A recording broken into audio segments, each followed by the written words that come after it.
d'un adjudant, d'un ancien adjudant du groupement militaire, enfin, du GMI.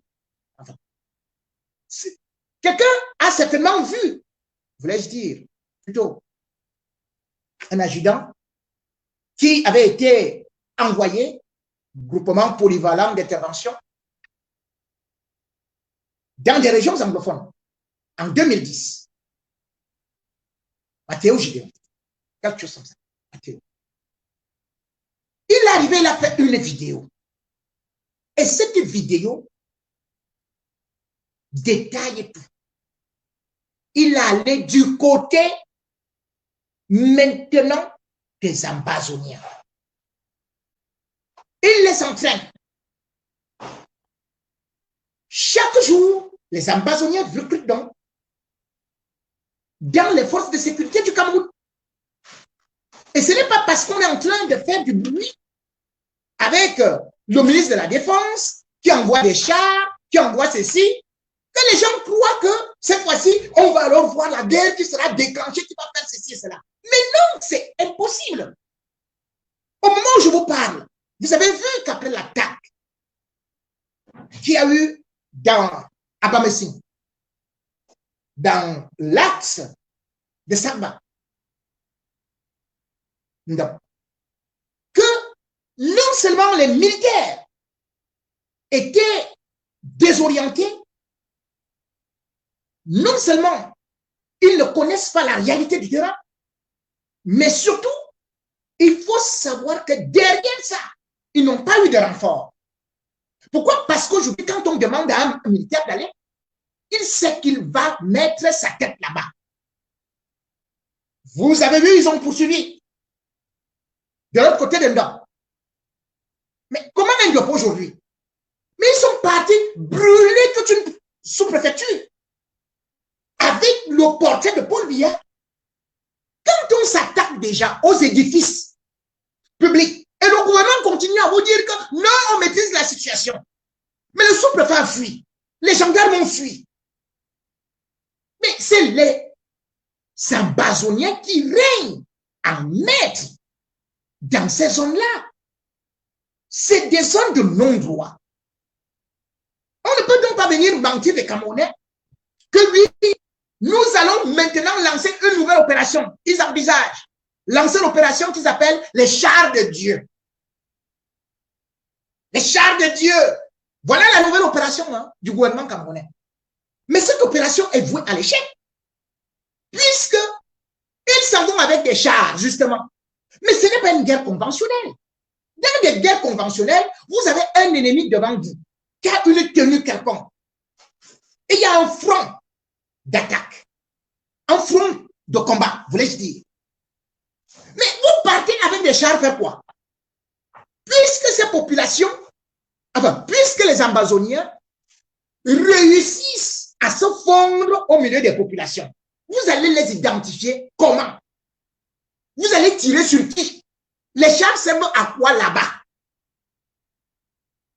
C'est pour créer des gens. Mais ça n'a pas de résultat. Parce que je vais vous rappeler que justement, l'année dernière, exactement, le 2 septembre 2000, non, le 4 septembre 2020, autant pour moi, parce que je suis très précis sur les dates souvent, toujours après des émeutes, enfin, après des massacres des militaires, on a vu le général Valerenka avec le général de la 5e région de gendarmerie, puis le délégué départemental de la sûreté nationale, organiser une méga réunion avec la presse et disant que cette fois-ci c'est fini. Nous allons lancer une opération. Ils ont appelé ça Clean Bamenda. Ils avaient déjà lancé l'opération Clean Kumbo. Ni Kumbo, ni Bamenda n'ont été clean jusqu'à ce jour. Quel est le bilan de cette politique? Rien du tout. Ils ont échoué. Puisque les Ambazoniens continuent de plus en plus à être efficaces. Maintenant, ils S'il lance cette opération-là, c'est pour traquer qui? Puisqu'aujourd'hui, les Amazoniens, les gars, sont dans des montagnes, sont dans des brousses, et il s'agit à Bamenda. Et le pire, c'est que dans des guerres qu'on appelle asymétriques, il faut l'adhésion des populations. C'est-à-dire, il faut un certain tact. Il faut convaincre les populations. Il faut que ces populations-là puissent être les premières à dénoncer auprès de l'État, auprès des forces de sécurité et de défense. Or, qu'est-ce que le régime fait? Il ne fait que maltraiter le peuple, qui finalement prend les forces de sécurité aujourd'hui comme des forces d'occupation et rejoignent même encore l'idéologie des Amazoniens. Au départ, les anglophones n'étaient que fédéralistes parce qu'ils voulaient le retour au fédéralisme. Mais aujourd'hui, voyant ce qui est en train de se passer, ils ne peuvent même plus dénoncer les Amazoniens qui, de surcroît, sont déjà superbement bien équipés, très bien entraînés, mieux que le pire.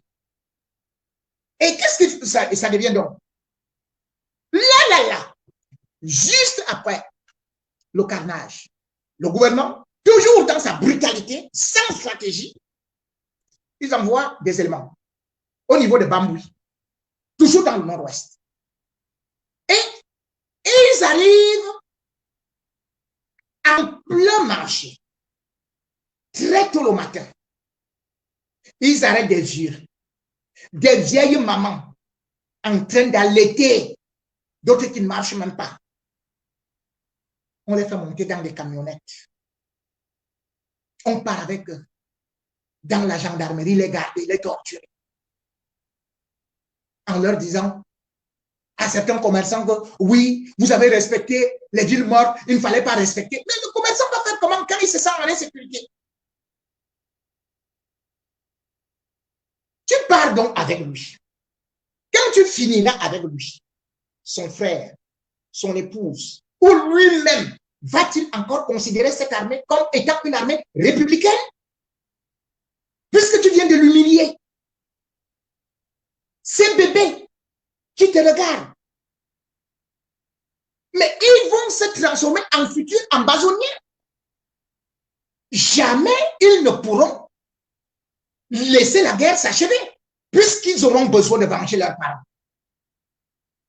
Ces tactiques sont des tactiques moyenâgeuses qui ne peuvent pas produire des effets escomptés dans la mesure où tout un chacun aujourd'hui sait que la guerre a fait beaucoup de dégâts et qu'il faille absolument aller tout au moins au dialogue.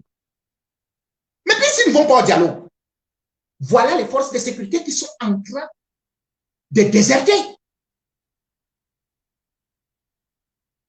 Aujourd'hui, quand on va dans la région du nord-ouest, mais c'est des affectations disciplinaires. Et nous avons reçu des lettres, des audios et tout ça, où ces militaires se plaignent terriblement. Et cette fois-ci, vous vous rendez compte, le dernier élément nous vient du CED, le secrétariat d'État à la défense, où cette fois-ci, ce sont les gendarmes qui se plaignent de Galas et Tora en disant qu'il fait des affectations qui ne sont là que pour séparer des couples. Pourquoi? Parce que les jeunes filles qui sont là-bas, les gendarmettes, comme on les appelle, eh bien, les supérieurs disent, venez coucher avec nous. Vous ne couchez pas avec nous, allez, on vous balance au nord-ouest ou au sud-ouest. C'est devenu une sanction. Et toutes celles qui n'ont pas voulu le faire, eh bien, ont été balancées. Et aujourd'hui, elles ne veulent plus partir. Voilà là où on est la situation. On nomme certains hommes qui sont parfois là uniquement comme, par exemple, celui qui est l'un des bras droits de Etoka. Mais on dit, bon, maintenant on t'affecte dans un poste là, ici à Yaoundé, pour aller commander une unité de gendarmerie. Et puis les autres ont dit, allez au nord-ouest, allez au sud-ouest. Voilà pourquoi il y a beaucoup de désertions. Et dans cette désertion, aujourd'hui, même au niveau de la police, les gens ne veulent plus aller là-bas. Et on ne vous dit pas, parce qu'on ne veut pas vous donner les noms des militaires qui désertent. Comme je dis, 7 viennent de déserter encore. Mais au niveau de la police, c'est plus grave, parce que les policiers, ils disent que nous, on n'a même pas les armes. Et on sait que ce sont les chars, ou plutôt, ce sont les voitures blindées qui doivent venir nous protéger. Pourquoi aller là-bas?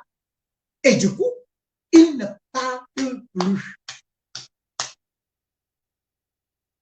Si vous discutez, et d'ailleurs le régime ne peut pas discuter, puisque j'en ai des preuves, je vous cite des noms, des policiers que Paul Biya lui-même relève maintenant. Il ne les relève pas. Ils ont abandonné les postes. Je vais vous lire quelques noms. C'est les décrets, hein? Pour vous dire que c'est la débandade.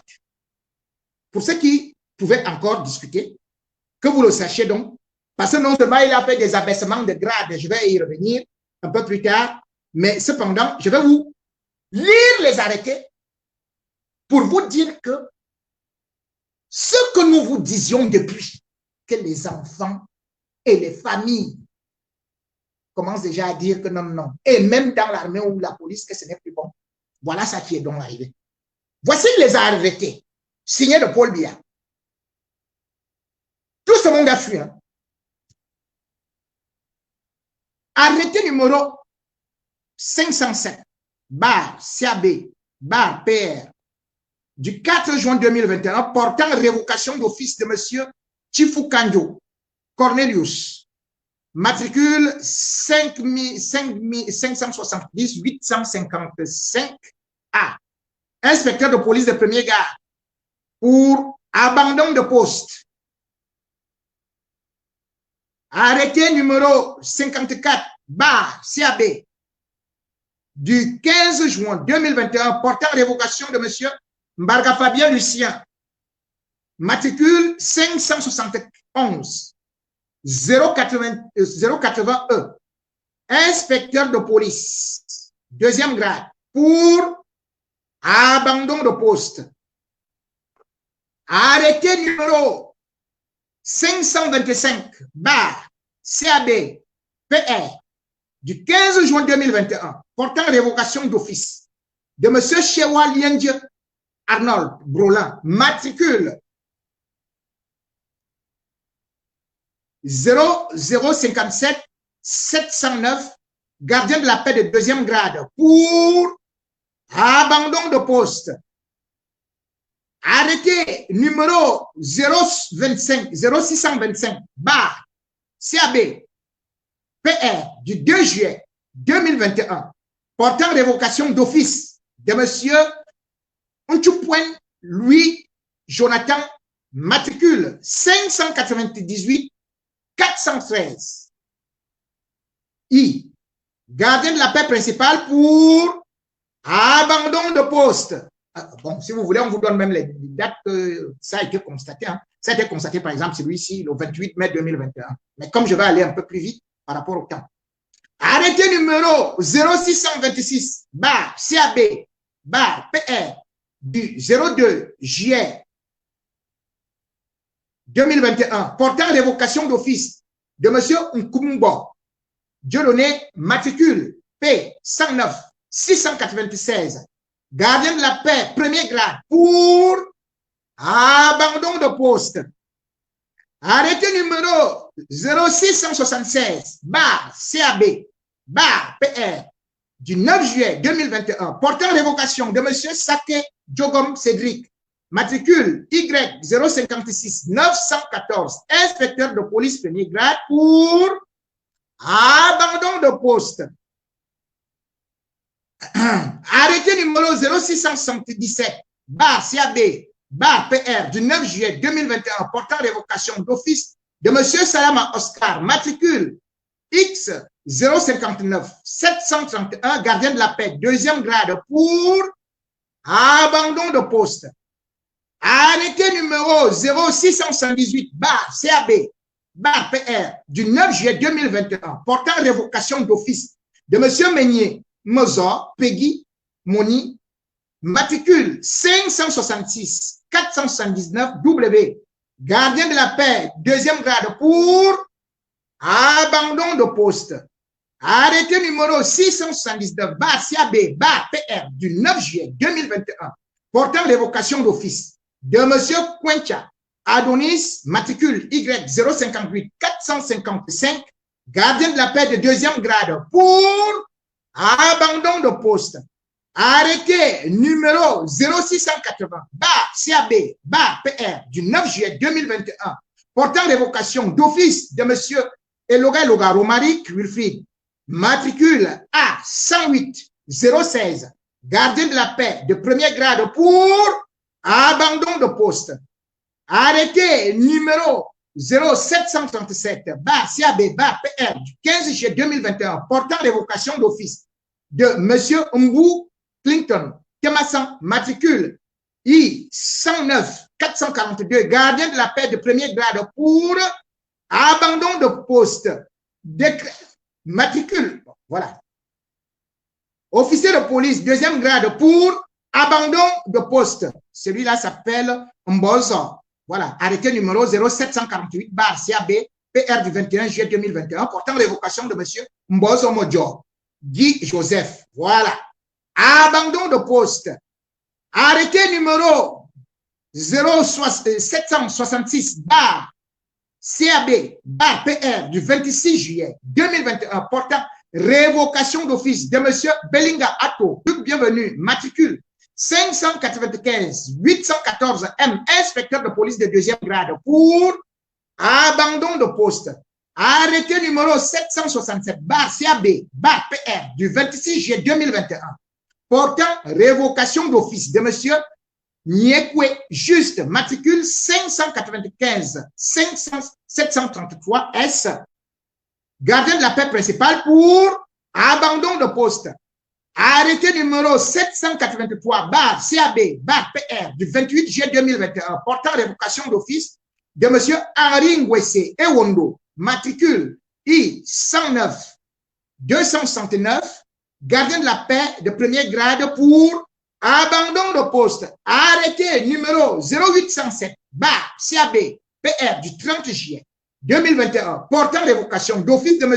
Tala Henri Charlemagne, matricule S108 752, gardien de la paix premier grade, pour abandon de poste. Décret numéro 2021, bar 476, du 25 août 2021, portant révocation de M. Ondouandre Marie, matricule 599 438 T, commissaire de police pour, bon, voilà, de toutes les façons, à une certaine période, ils sont tellement nombreux de telle sorte que je ne peux pas finir tout ça. Vous voyez, je ne vous ai donné qu'une partie des gens révoqués. Il y a des centaines et des centaines et des centaines. Je peux lire la liste jusqu'au matin.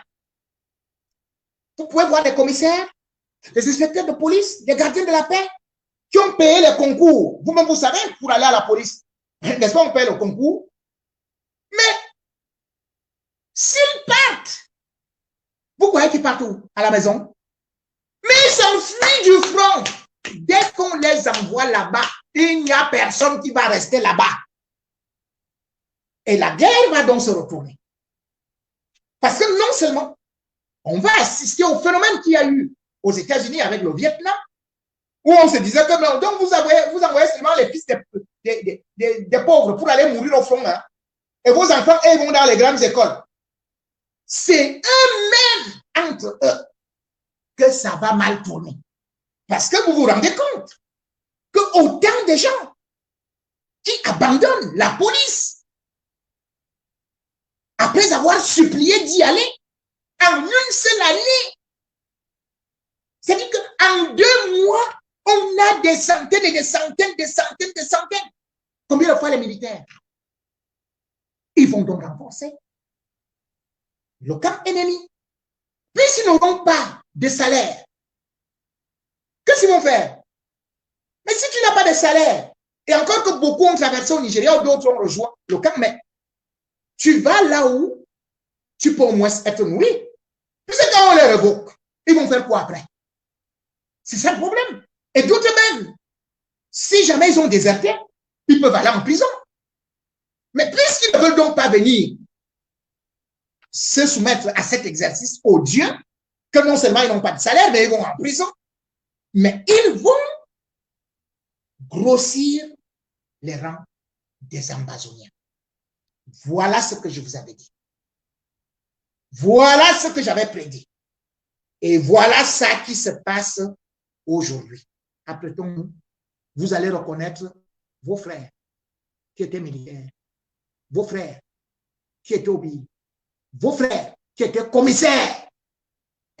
Ils seront bientôt comme, bien sûr, Général Nopiti ou encore Field Marshal. Continuons la guerre et nous serons à terre parce que ce sont nos militaires qui vont se transformer en chefs de guerre.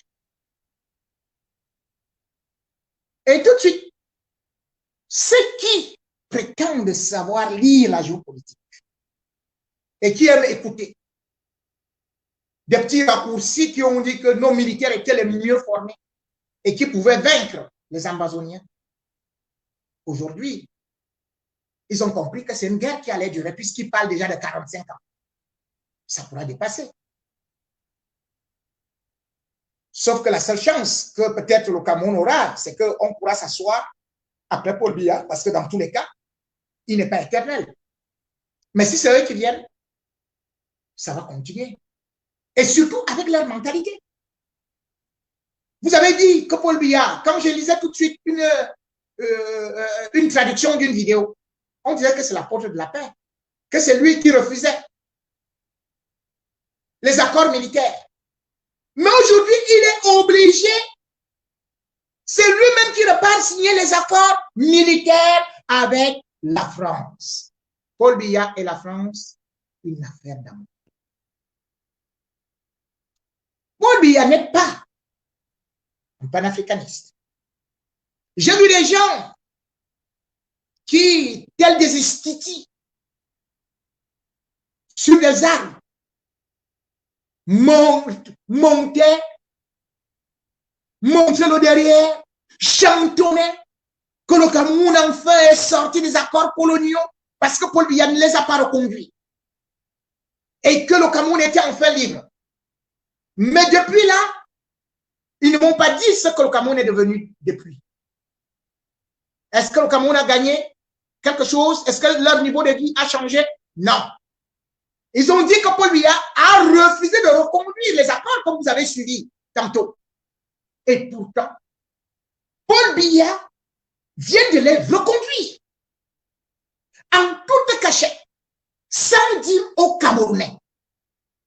Ces accords ont été signés jeudi 23 septembre 2021 au ministère de la Défense et plus précisément dans la salle des actes entre l'ambassadeur de la France, Christophe Guihou, et le ministre de la Défense, Joseph Betty Assomo.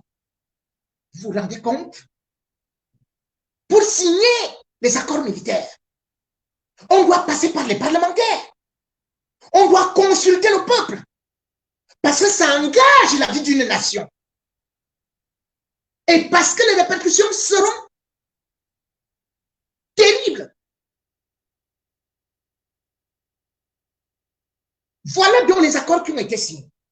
Et ces accords disent que la France va apporter la logistique au Cameroun, le soutien au niveau de la marine. Ce qui signifie que maintenant les eaux territoriales du Cameroun, comme ils disent plus précisément, la marine est entre les mains de la France dans les nouveaux accords que Paul Biya vient de signer. La marine, ce qui veut dire quoi? Le pétrole. Voilà donc le pétrole de Bakassi. C'est eux qui vont contrôler toutes les côtes et tout ça. Et tout ça. Voilà les nouveaux accords que Paul Biya engage sans même passer par les parlementaires, sans même faire un conseil des ministres. Il appelle son frère, Betia Soma, il dit, va valider ça. Et le gars valide. Les Camerounais sont là. Et par la suite, on dit que non, nous viendrons aussi parce que nous avons constaté que vos militaires sont vieillissants, les généraux, et qu'ils ne donnent pas les bons enseignements. On va vous donner, on va revenir un peu, nous occuper de l'école supérieure internationale de guerre, l'ESI. Tout le reste, on ne sait pas ce qui est en dessous.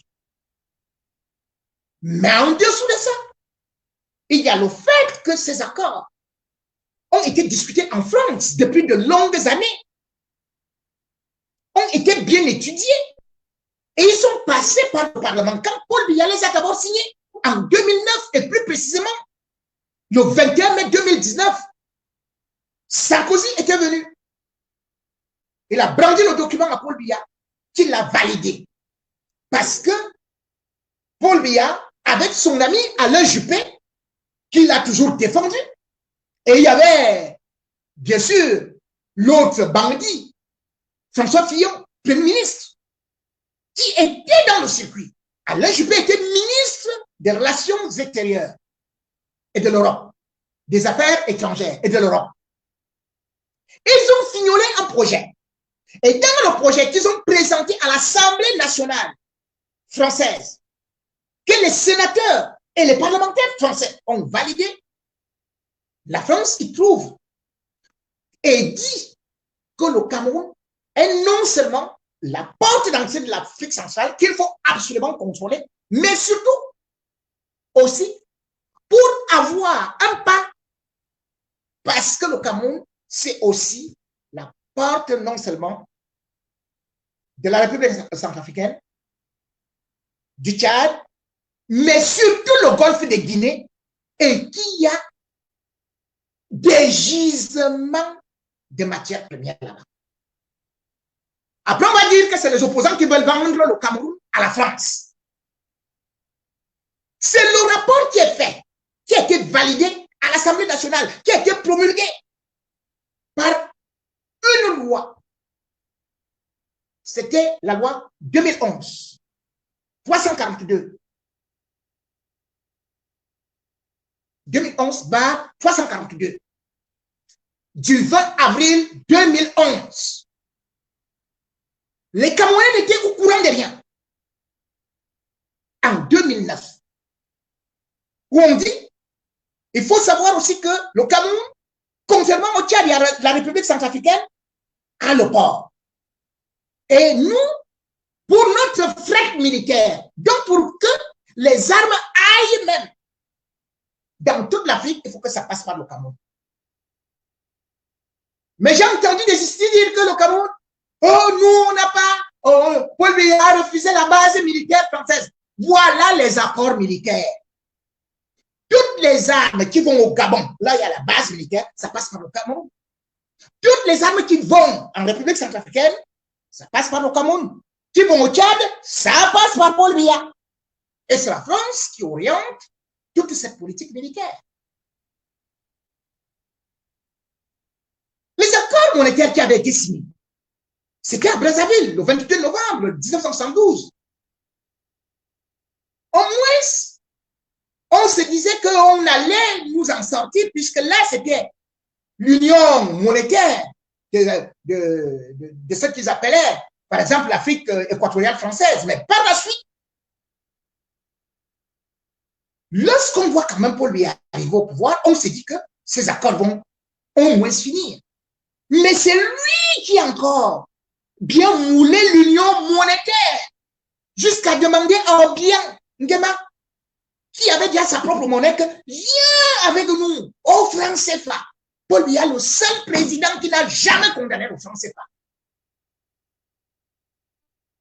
Vous avez vu le sommet vous avez vu le sommet Russie-Afrique. Paul Biya était le seul qui n'était pas là parce qu'il recevait le ministre des Affaires étrangères de la France, qui venait lui dicter ce qu'il doit faire du Cameroun, un pays comme le nôtre, n'est pas indépendant. Il faut que c'est le ministre de l'Europe, le ministre français, qui vienne dire ce qu'il faut faire. Voilà donc les accords qui ont été signés. Vous n'êtes même pas au courant. C'est pour combien d'années? On n'en sait pas. Puis c'est en 2009, Paul Biya les a renouvelés. Et cette fois-ci, il vient de les renouveler. Et il y a des idiots, des nigauds qui vont nous dire que non, c'est un grand panafricaniste. C'est vous qui voulez vendre le pays. C'est vous qui n'aimez pas le pays. Qu'est-ce que ça nous rapporte? Parce que c'est le donnant-donnant. Ce n'est pas interdit de signer les accords avec la France. Mais il faut qu'on explique au peuple ce qu'il y gagne. Ce n'est pas dans le seul but que, par exemple, on s'engage. L'aide au développement qu'on voit actuellement, ce ne sont que des armes, comme on a vu Christophe Guillou aller dans le nord-ouest, le sud-ouest, pour dire on ne peut pas lâcher les anglophones parce qu'il y a le pétrole là-bas. Donc, on va poursuivre la guerre du pétrole contre les anglophones. Parce que Biya sait que, en tuant les anglophones pour le pétrole de la France, au profit de la France, lui sera définitivement toujours protégé par ses protecteurs, enfin, par ses bienfaiteurs. Il faut donc dénoncer ça. Et non de se contenter de dire que oh, on veut ceci pour la Russie. Non, non. Le 15 janvier 2015, la Russie avait proposé à l'État du Cameroun non seulement une assistance militaire, mais surtout le matériel anti-aérien et même exactement comme le contrat de Critical qui, je vous ai parlé de cette société américaine avec CDC qui avait proposé, par exemple, des grands engins pour lutter contre le terrorisme ou bien surtout pour essayer de pouvoir pallier ou alors contrecarrer, c'est-à-dire les mines antipersonnelles. Donc, la Russie voulait proposer ça au Cameroun. Mais la France a dit à Paul Biya que non, laisse ça tomber. Paul Biya a laissé tomber. Et vous voulez parler de quoi? De quelle autonomie? On n'en a pas. On a un président qui n'a jamais aimé son pays, mais qui travaille plutôt pour la France. Et malheureusement, comme je le dis, ils peuvent donner aujourd'hui l'appui militaire, mais ce n'est pas ça qui va faire gagner la guerre. On a vu ça partout. Ce n'est pas ça qui va faire gagner la guerre. Vous avez vu, même la première dame, Chantal Biya, elle ne savait pas que ça allait tourner comme ça. Parce qu'elle était convaincue que non, on doit mettre nos frères, nos sœurs là dans l'armée et puis dans la police.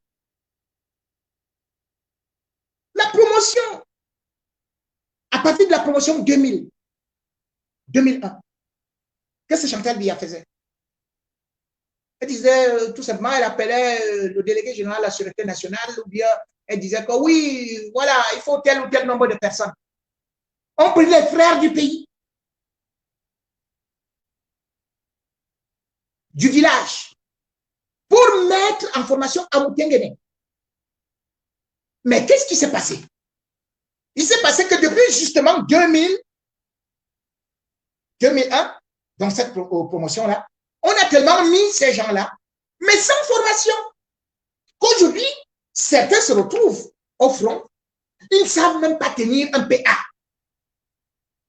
Ils ne savent même pas tirer. Ndiaye, par exemple, faisait partie de cette promotion-là.